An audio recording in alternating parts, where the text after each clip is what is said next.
A stingy father saved money while his children starved, until this happened. Adaeze hit the floor before anyone could catch her. One moment she was standing by the kitchen doorway, thin arms wrapped around her own waist, eyes glassy from 3 days of eating almost nothing. The next moment, her knees buckled, her body folded like paper, and she went down hard on the cracked concrete floor of their sitting room in Onitsha. Emeka was the first to reach her. He dropped to his knees, grabbed her by the shoulders, and shook her gently. "Ada. Ada, open your eyes." She was breathing, barely, her chest rising and falling in shallow waves. Her lips were dry and pale, and the skin on her arms felt loose, like it had forgotten what it was supposed to hold. From behind the closed door of his bedroom, the sound of coins clinking never stopped. Their father, Chief Obiora Nwosu, sat at his old wooden table surrounded by stacks of naira notes and tally books, counting and recounting as he did every evening. The sound drifted through the thin walls of their 3-bedroom flat in the Transekulu area, clink, clink, clink, like a slow, maddening clock. Emeka looked at that closed door. Then he looked back at his sister crumpled on the floor. His younger brother Tobenna stood frozen in the corner, 12 years old and too scared to cry. Their youngest, Chiamaka, 6 years old, clutched a tattered rag doll and whispered, "Is Ada going to die?" Nobody answered her. Because the truth was, none of them knew anymore. And that truth had been building for a very long time. To understand how they got here, you have to go back 3 years, to when their mother, Mrs. Ngozi Nwosu, was still alive. She was the kind of woman who filled a house with her presence. Not loud, not dramatic, just warm. She made ofo nugbu from scratch every Sunday, plaited Adaeze's hair while humming Igbo praise songs, and somehow stretched a modest income into meals that left everyone satisfied. Chief Obiora worked in timber trading and made decent money, but it was Ngozi who managed the home with grace. Then the illness came. It started as tiredness, moved to pain in her joints, and within 8 months, she was gone. The doctor said it was lupus, but in their compound in Onitsha, the older women whispered other things. Whatever it was, it took her on a Tuesday morning in October, and the house never recovered. Chief Obiora changed after the burial. Not slowly. Almost overnight. Before, he was not a generous man, but he was functional. He paid school fees when they were due. He bought rice when the sack was empty. He was not affectionate, he never had been, but he maintained the basic structure of a home. After Ngozi died, it was as though the only person who had been pulling that structure together had let go, and everything collapsed inward. He stopped buying food regularly. Stopped asking about school. Stopped answering questions. What he started doing instead was counting. Emeka was 17 when it began, so he noticed it in a way that Tobenna and Chiamaka could not fully understand. His father would come home from his timber yard in Obiora, go directly to his room, and lock the door. The family would hear movement inside, then silence, then the soft clink of coins or the rustle of paper money. Sometimes he would come out to eat whatever was left on the stove, if there was anything, and return to his room without a word. He gave them a weekly allowance. 500 naira for 4 children. Do the math. It was not a mistake. It was a choice.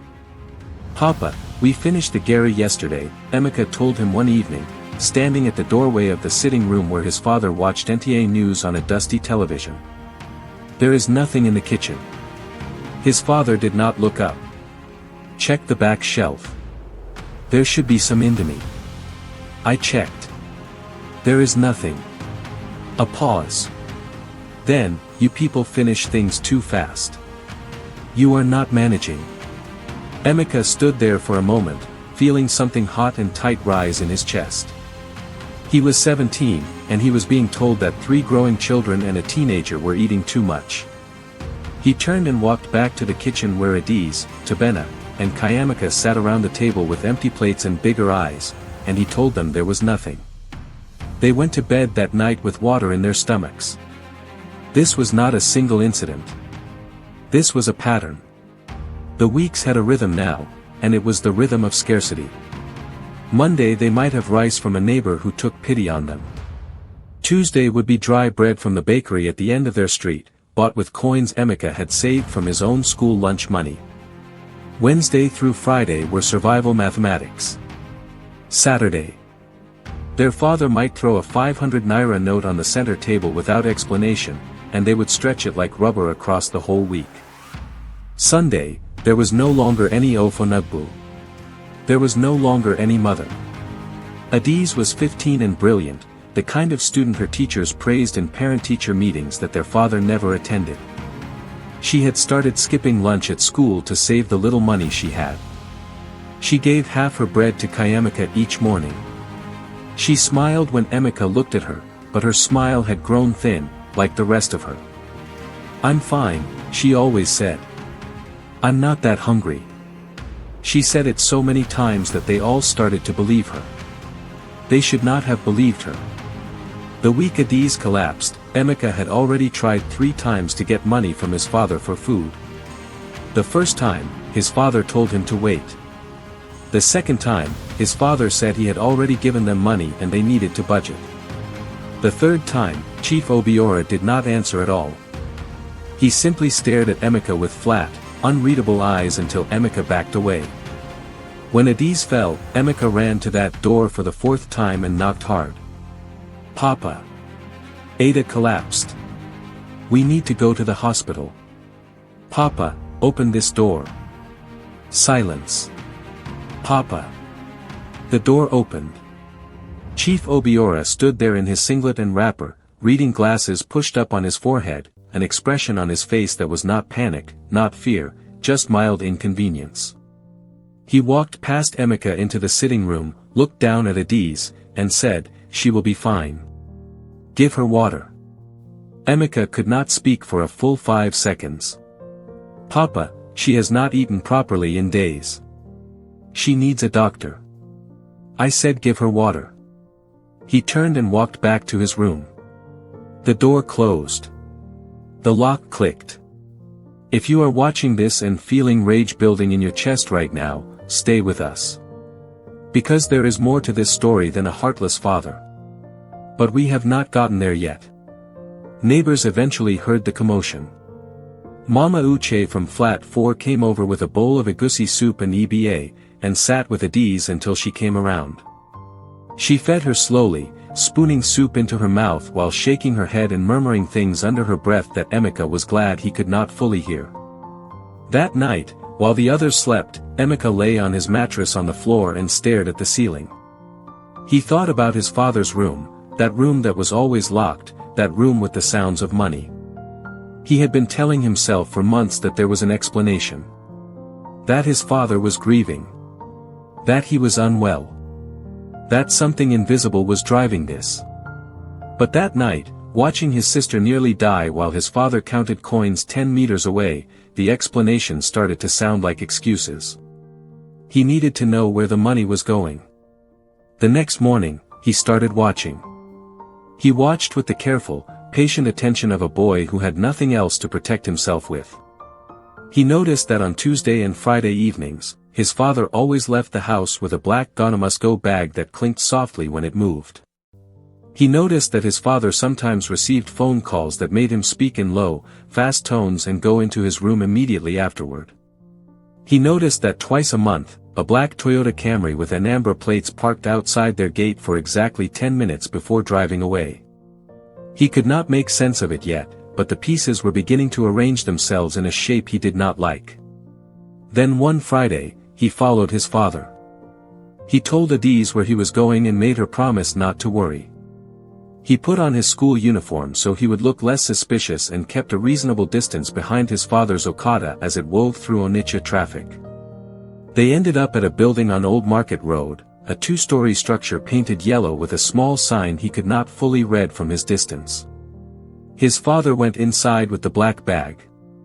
He came out 40 minutes later without it. Emeka memorized the address. He went back 2 days later, alone, in plain clothes. He walked up to the building and read the sign properly. It was a cooperative finance office, a local savings and loan association. He went inside, told the woman at the reception that he was looking for information for a school project, and asked general questions about how cooperative savings worked. She explained it cheerfully. Members made regular deposits. The money was pooled and invested. After an agreed period, members received their contributions back with interest, sometimes double, sometimes more, depending on the scheme. Emeka walked home slowly, turning it all over in his mind. His father was saving money. Not spending it on another woman. Not gambling. Not drinking. He was saving it. Systematically, deliberately, obsessively. While his children ate one meal a day. The rage he felt was different now. It was colder. More focused. Because what kind of man starved his children to save money? What was he saving it for? What future was he building while the present rotted around him? He confronted his father that same evening. He walked into the sitting room where his father was watching television and stood directly in front of the screen. Chief Obiora looked up with immediate irritation. "Move from there." "I know about the cooperative," Emeka said. The silence that followed was different from all the other silences. It had weight. His father's expression shifted, just slightly, just around the eyes, before it hardened again. "Sit down." "I don't want to sit down. Ada almost died last week. Tobenna has been going to school without food. Chiamaka cried yesterday because she was hungry and thought you didn't love her anymore. And you are in your room counting money that you are taking to a cooperative on Old Market Road. Explain it to me, Papa. Explain it to me like I am your son." His father stood up. He was not a tall man, but in that moment he seemed to take up the whole room. "You followed me?" "Yes. You had no right." "I had every right." Emeka's voice broke on the last word, and he hated that it did, but he could not stop it. "You are our father. We are your children. We are hungry. What are you saving it for? Tell me what is more important than feeding your own children." Chief Obiora raised his hand, and Emeka flinched, bracing himself. But the hand did not come down. It hung in the air for a moment, trembling slightly, and then slowly lowered. His father's face did something complicated, something Emeka had not seen in 3 years. It crumpled, just for a second, like a wall with a crack running through it. Then it went hard again. "Go to your room," his father said quietly. "Papa. Go. To your room." Emeka went. He pressed his back against his bedroom wall and breathed through his mouth and tried not to scream. If you have been watching this far, please take 1 second and hit the like button. It helps more people find this story. Now stay with us, because what comes next changes everything. Things got worse before they got better. They almost did not get better at all. The week after the confrontation, their father became harder. More distant. He moved through the flat like a ghost, present but unreachable. He began locking the kitchen at night. Yes, locking the kitchen. He put a padlock on the food storage cupboard and kept the key on his person at all times. His logic, as far as any of them could understand, was that they were wasting the little food that was there. Tobenna stopped going to school. Not officially, he still left the house in his uniform, but he had started sitting outside the gate of a Chinese supermarket on Oka Road where he swept the entrance in exchange for snacks. Emeka found out when he walked past one afternoon and saw his 12-year-old brother crouched with a broom, face tight with shame and hunger. He did not say anything. He sat down beside him on the curb and stayed there until Tobenna's shift was done, and they walked home together in silence. Chiamaka stopped asking for food. That was the part that frightened Emeka the most. A 6-year-old who stops asking for what she needs is a 6-year-old who has learned that asking is useless. She began keeping biscuit wrappers and putting them under her mattress. When Adaeze asked her why, she said, "In case I need to remember what food looks like." Emeka stood outside that night and let himself cry for the first time since his mother died. Then he made a decision. He could not call relatives easily. His father had quietly distanced them from most of the extended family in the years after Ngozi died. But there was one person. Auntie Chioma, his mother's younger sister, who lived in Aka and who had always asked after the children. His father had stopped answering her calls. But Emeka still had her number saved on his old Nokia phone. He called her on a Monday morning while his father was at the timber yard. "Emeka." Her voice was sharp with surprise. "Is that you? How are you? How are the children? I have been trying to reach your father for." "Auntie," he said. "We need help." He told her everything. The hunger. The cooperative. Adaeze's collapse. Tobenna sweeping outside a supermarket. Chiamaka keeping biscuit wrappers. He spoke in a flat voice, without drama, because the facts were dramatic enough on their own. Auntie Chioma did not say a word through most of it. When he finished, there was a long silence, and then a sound he recognized as someone trying not to weep. "I am coming," she said. "I am coming this weekend. Don't do anything before I arrive." She came that Saturday with her husband, Uncle Jide, a quiet man who worked in construction and had arms like tree trunks. She came with 2 bags of foodstuff, rice, beans, palm oil, tomatoes, seasoning, dried fish, and she set them down in the kitchen without asking permission. She cooked. She fed all 4 children until Chiamaka fell asleep at the table with food still in her mouth, and she sat across from Adaeze for a long time just looking at her, stroking her hands, not saying anything. Then she went to find Chief Obiora. Emeka was not in the room for that conversation. Nobody was. But they heard it, all of it, through the walls, in waves and fragments. Auntie Chioma's voice rising and falling. A long silence in the middle. And then something none of them had expected. Their father's voice, breaking. Not in anger. Not in defiance. Breaking. When Auntie Chioma came out, her eyes were red. She sat the children down in the sitting room, even Chiamaka who had been woken up, and she looked at each of them before she spoke. "Your father is going to tell you something himself tonight," she said. "And I need you to listen with your hearts, not just your ears. What he did was wrong. Nobody is saying it was right. But listen." Chief Obiora came out of his room that night and sat across from his children for the first time in 3 years. He looked older than Emeka remembered, or maybe Emeka was just seeing him clearly for the first time. His hands were folded in his lap, and he kept looking at them instead of at his children. He told them about a debt. Not a small debt. A debt that had been growing since before their mother died, a business loan he had taken from a group of men who were not a bank, men who did not use courts or lawyers to collect what they were owed. When Ngozi fell ill, he had borrowed more to pay for her treatments. When she died, the debt had nearly doubled with accumulated interest. The men had come to him 6 months after her burial. They had shown him photographs of his children. They had described, in specific detail, what would happen if he did not repay them in full within 2 years. He had chosen to believe them. So he had done what he knew how to do. He cut everything. He saved everything. Every naira that did not go to the absolute minimum became a deposit in the cooperative, building toward the amount that would make the men go away.